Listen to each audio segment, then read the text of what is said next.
जब तक हम साधना भी कर रहे हैं और परमात्मा से परिचित नहीं हो पा रहे, और कौन सी साधना है जो करनी चाहिए, कौन सी ना करनी चाहिए, उसके लिए भी सदग्रंथ ही प्रमाण देते हैं। परमात्मा क्या लीला करते हैं, जैसे हमने श्री कृष्ण जी को परमात्मा किस आधार से माना था, इस आधार से माना था कि उन्होंने कुछ ऐसी लीलाएं की,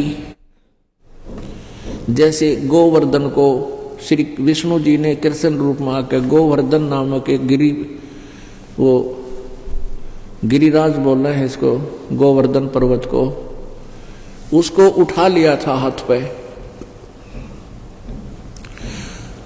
और दूसरे श्री राम रूप में विष्णु जी ने आकर लंका पर जाने के लिए समुद्र पर पुल बना दिया था। अब परमात्मा कहते हैं, बोली आत्माओं, यदि तुमने इन्हीं कुछ एक इन कृष्णों को देखकर तुमने श्री राम को यानी कृष्ण जी को भगवान मान लिया, विष्णु जी को, कैसे, क्या बताते हैं, काटे बंधन विपत में कठिन कियो संग्राम, चिन्नो रे नर प्राणिया ये गरुड़ बड़ो अके राम। रामचंद्र जी पुत्र दशरथ अयोध्यावासी, जब सीता जी को रावण उठा ले गया था, पता लगने पर उसके लाने के लिए सेना पार करनी थी, सेना पार होगी, तो वहां क्या कहते हैं कि एक बार नाग फांस छोड़ दिया, एक शस्त्र, और उसमें इतने नाग उत्पन्न हो गए, उन सर्पों ने रामचंद्र जी वाली सारी सेना को ऐसे बांध दिया जैसे बाजरे की पूड़ी बांध दिया करें, हाथ नीचे को, और उनको जकड़ लिया लपेटे लाके, और ऐसे माथे पर डंक कर लिया। रामचंद्र भी बांध दिया, लक्ष्मण भी बांध दिया, सारी सेना बांध दी, और न्यों खड़े चुपचाप, कुछ करने योग्य नहीं। कहते हैं फिर गरुड़ को याद किया आपत्ति में, विपत्ति में, और गरुड़ पक्षी ने आकर वह नाग काटे खाए, तब रामचंद्र जी बंद मुक्त हुए। अब क्या बताते हैं, तुम इसको भगवान कह रहे हो, कहते हैं काटे बंधन विपत में वह कठिन कियो संग्राम, और चिन्हो रे नर प्राणिया थारा यो गरुड़ बड़ो थारो राम। इब तुम्हारा यो गरुड़ बड़ा होया, ताकतवर होया, थारा राम होया, जिसने राम के भी बंधन काटे, बंद काटी उसकी। फिर क्या बताते हैं, समुद्र पाट लंका गयो सीता को भरतारे, अगस्त ऋषि ने ये सातों पी लिए, इनमें कौन करतार। यदि तुम इस दृष्टिकोण से श्री रामचंद्र जी को भगवान मानते हो कि उन्होंने समुद्र पर पुल बना दिया और पुल बनाकर सेना तार ले गया, समुद्र पर पुल बनाने मात्र से तुमने इनको भगवान मान लिया, और अगस्त ऋषि ने सारे सातों के सातों एक घूंट में पी लिए थे। पुण्यात्माओं, आध्यात्मिक शक्ति में, आध्यात्मिक जो शक्ति है वो बहुत प्रबल है। ये वैज्ञानिक अब ये केमिकल मिला मिलू का और ये आसमान में जहाज छोड़ छाड़ कर नहीं सोच लिया भगवान सही को इनकी थे, नहीं, तुमने 100 साल में जो प्रोग्रेस करी है वो सारी फेल, और एक पल में परमात्मा की शक्ति से पता नहीं के हो जाए वचन से। तो ऐसे एक सिद्धि प्राप्त कर ली थी, एक सिद्धि होती है, सब सागर पी लेती है, सब समुद्रों को पी सकता है। अगस्त ऋषि जी ने सारे जीवन में एक सिद्धि प्राप्त की, सागर पीण की, सातों सागरों को, सारे समुद्र को, यानी जितने भी पृथ्वी पर जल है, समुद्र है, सातों समुद्रों को एक ही घूंट में पी गया और कति खाली हो गया, खोखायो। सब तालाब खाली पड़े, सूखे पड़े खंडरिए, तब देवताओं ने हाथ जोड़े, प्रार्थना करी, ऋषि लोग आए, तब उसने उल्टा ही कुरला कर दिया, सातों समुद्र भर गए। अरे तुम तो ये कह रहे हो कि समुद्र के ऊपर पुल बनाने से पत्थर तरा दिए, वो भी पत्थर किसने तराए वो तो बाद में बताऊंगा। और इसी से तुम मान रहे हो कि रामचंद्र वाज गॉड। तो अगस्त ऋषि ने सारे समुद्र पी लिए थे, इनमें कौन भगवान। समुद्र पाट माने समुद्र को छा के इसके ऊपर के ढांप के इसको ऊपर पुल बना के समुद्र पाट लंका गयो, सीता को भरतारे। अगस्त ऋषि ने सातों पी लिए, इनमें कौन करतार। गोवर्धन श्री कृष्ण धारो, द्रोणगिरी हनुमंते। और शेष नाग सब सृष्टि उठारा, इनमें कौन भगवंते। तुम्हारे ही लोक वेद में, तुम्हारी दंत कथाओं में, पुरानी कथाओं में आप ही बताते हो कि सारी सृष्टि, सभी ब्रह्मांड के सभी लोकों को शेष नाग उठा रहा अपने सिर पे, और उनमें से एक ये पृथ्वी भी है और विष्णु लोक भी है। तो यहां परमात्मा कहते हैं कि तुमने एक श्री कृष्ण जी को, विष्णु जी को एक गोवर्धन उठाने मात्र से भगवान की संज्ञा में ले लिया, तो हनुमान ने द्रोणागिरी उठाया पर्वत, और शेष नाग जिसके ऊपर गोवर्धन रखा इस पृथ्वी भी सारे लोगों को भी उठा रहा तुम्हारे अनुसार। तो इनमें कौन भगवंत। गोवर्धन श्री कृष्ण धारो, द्रोणागिरी हनुमंत। शेष नाग सब सृष्टि उठाई, इनमें कौन भगवंत। फिर इनमें कौन भगवान होया। क्यों मती मारी गई तुम्हारी। कबीर परमेश्वर ऐसी खरी खरी सुनाया करते थे। हिंदू और मुसलमानों के वो गुरु लोग परमात्मा के शत्रु बन गए और कहने लगे ये कबीर मेंटल है, ये लबाड़ है, मुंह मावा बांडा है, इसकी मत सुनना। पहले तो मारने की चेष्टा की, बहुत से जुल्म किए, लेकिन उनमें वो सफल नहीं हो पाए। अंत में परमात्मा के साथ बहुत सी और भी जुल्म किए।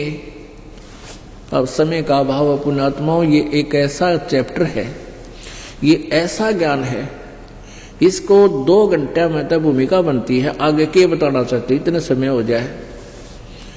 तो पुण्यात्माओं धीरे धीरे लगे रहो, सत्संग में आते रहो। कुछ दिनों में आपका ये सारा सिलेबस कंप्लीट हो जाएगा और फिर आनंद आया करेगा अपने भक्ति करने में, सत्संग सुनने में। और आपके जो प्रारब्ध कर्म हैं उनमें पुण्य थोड़े हैं, पाप गणे। जो पुण्यात्मा पिछले संस्कार अच्छे हैं, पिछले जन्म जन्मांतर के पुण्यों से जिनकी बैटरी चार्ज है, उनका इन्वर्टर चल रहा है, तो वो सुखी नजर आते हैं। घर में भी सुख है, संतान भी सुखी है, अच्छी पोस्ट प्राप्त है, व्यवसाय ठीक है, संतान भी अच्छी जगह विवाह हो गया है, उनके भी बालक बच्चे ठीक है। और जिस दिन ये बैटरी पिछली चार्ज हो जाए, क्योंकि आगे चार्जर ला नहीं रखा, आगे भक्ति कर नहीं रहे, कर रहे हो तो शास्त्र विरुद्ध कर रहे हो, जिसका कोई यूज नहीं। तो फिर जिस प्रकार इन्वर्टर की बैटरी जब डिस्चार्ज हो जाती है, उससे पहले वो सारे काम हो रहे हैं, पंखा भी चल रहा, बल्ब भी जग रहे हैं, फिर डिस्चार्ज होते ही एकदम झटके मार कर ऑफ हो जाएगी। तो पुण्यात्माओं जिनकी पिछले जन्म जन्मांतर के बैटरी चार्ज है वो तो आज सुखी नजर आवे, लेकिन वो आगे चार्जर नहीं लगा रहे, तो उनका ये एक दिन वो बैटरी डिस्चार्ज होगी और एक कदम सब कैर टूट जाएंगे उनके ऊपर। अब पुण्यात्माओं पीछे एक बार समाचार पत्र में आया था, एक गवर्नर था हिमाचल एंड पंजाब का, उसके पास डबल चार्ज था, और जब तक उसकी बैटरी चार्ज थी, अच्छी पोस्ट रही, गवर्नर तक की पद को पा गया। फिर वो उसी समय सोचा रिटायर होने वाला है कि हिली स्टेशन पर एक बहुत बड़ा कोई प्लाट खरीदूं और वहां बढ़िया कोठी बना के और शेष का जीवन वहां मौज से बिताऊंगा। तो ऐसे उसने कोई प्लाट खरीदना था 3 करोड़ का, आज से 30 साल 20 साल पहले की बात है, 25 साल।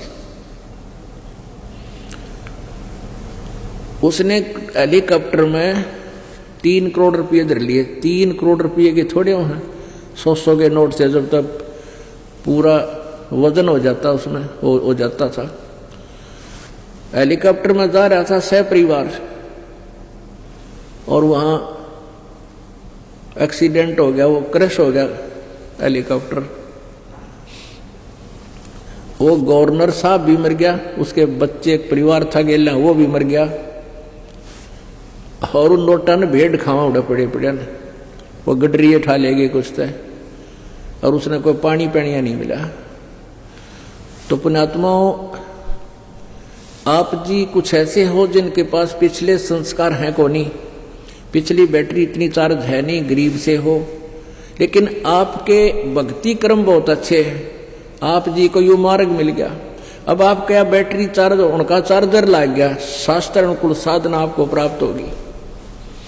अब आपकी बैटरी चार्ज हो रही है, और जो भक्ति नहीं करते आपको सुखी नजर आते, उनकी बैटरी डिस्चार्ज हो रही है, उनके पुण्य नाश हो रहे हैं।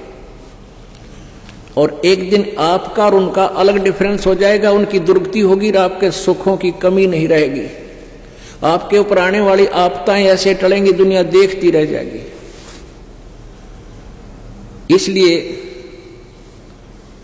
उस परमात्मा की भक्ति करो, अन्यथा ये मानव शरीर फिर नहीं मिलेगा, फिर पछताना पड़ेगा। ये संसार समझदा नाही, कहंदा श्याम दोपहरे नू, गरीबदास ये वक्त जात है, रोगे इस पैरे नू।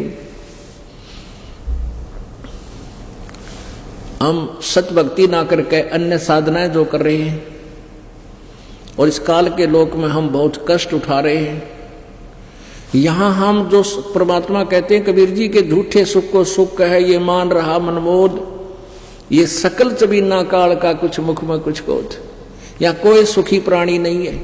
यहां तो परमात्मा कबीर जी कहते हैं कि कबीर ये माया अटपटी सब गट आन अड़ी, और किस किस ने समझाऊं या कुआ भांग पड़ी। काल के त्रिगुणमयी माया से हम सभी इतने प्रभावित हो गए, जैसे किसी ने भांग पी रखी हो, शराब पी रखी हो।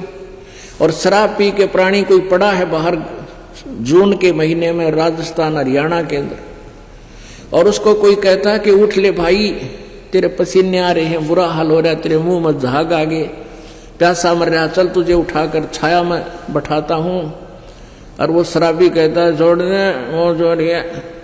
अब उसने वाह मौज के पता नहीं नशे में गधा कित पड़ा हो।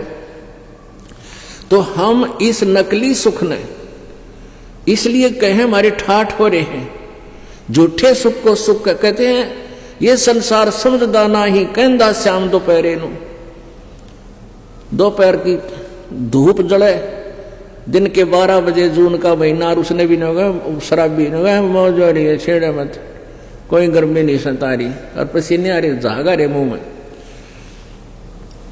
हमारी आदत होगी, जैसे कोई व्यक्ति कोर्ट में जा रहा है कचहरियों में, और वहां रिश्तेदार आ गया, दोनों हैंड शेक करेंगे, और क्या हाल है, जो कहेंगे मौज हो रही है।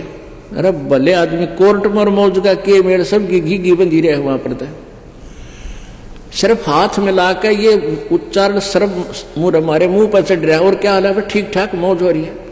कोर्ट में मौज, दोनों दुखी जा रहे, रिश्तेदार भी किसी ने सता रहा, खराब भी या दुखी किया हुआ किसी का वहां है।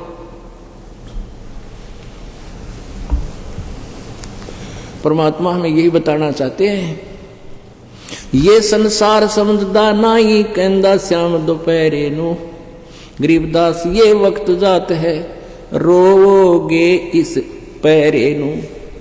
इस समय ने मनुष्य जीवन को याद करके रोया करोगे, जब पार नहीं हुए, सद्भक्ति नहीं की तो।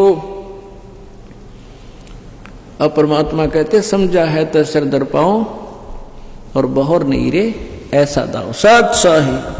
अगर आप ये वीडियो YouTube पर देख रहे हैं तो हमारे चैनल को सब्सक्राइब करें और बेल आइकन को दबाना ना भूलें। अगर आप फेसबुक पर ये वीडियो देख रहे हैं तो हमारे पेज को लाइक करें।